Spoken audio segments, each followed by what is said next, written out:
ఈ పూట పూర్తిగా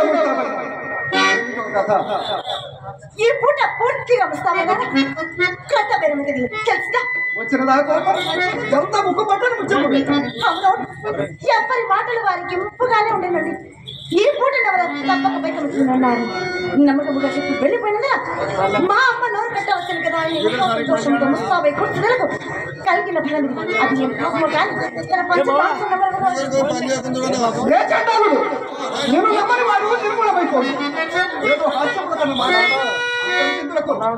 హాస్యాన్ని కూడా హత్య ఉండాలండి. ఇప్పుడు ఉంటే హాస్యమయ్యేది. ఆ సుబ్బారావు గారు ఎప్పుడు వచ్చినాడు?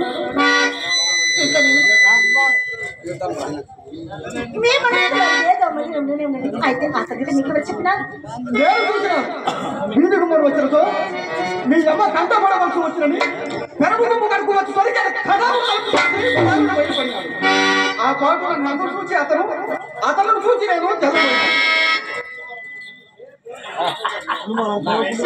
అంతగా అనుమానం కలుగునేమోనని కొంత దూరం తోడిగా వెంట వెళ్ళి అయితే నేనే చెప్పాను ఆరోగ్యండి ఏమండి నేను అప్పుడు గురించి మాట్లాడదు మా అమ్మ అతని మేడ పెట్టి ఇంటికి వచ్చిన వారికి మళ్ళీ కదా అందుకని కూర్చుని తాపలేమేగా వచ్చిన విడిచిపెట్టి అధిక ప్రశ్న మొదలుపెట్టాను.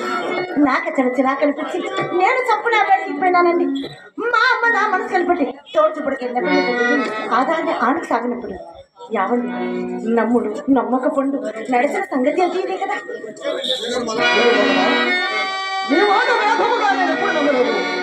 నీవు నాతో నలుసంత మతమాడవని నేను మీ తోడనే కాదండి ఎవరి తోడను అబద్ధమాడను.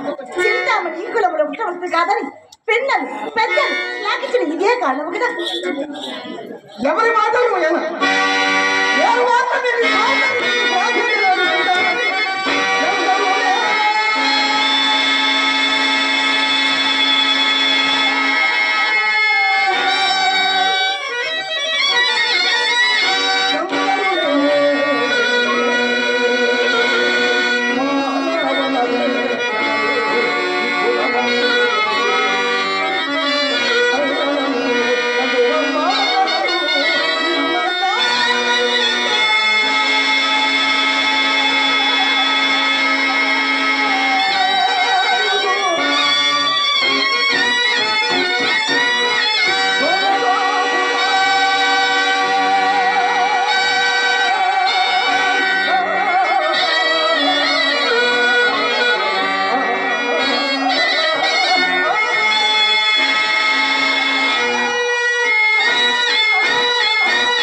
మీరు వెళ్ళకపోతే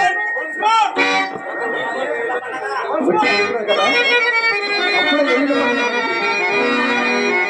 సందర్భంలో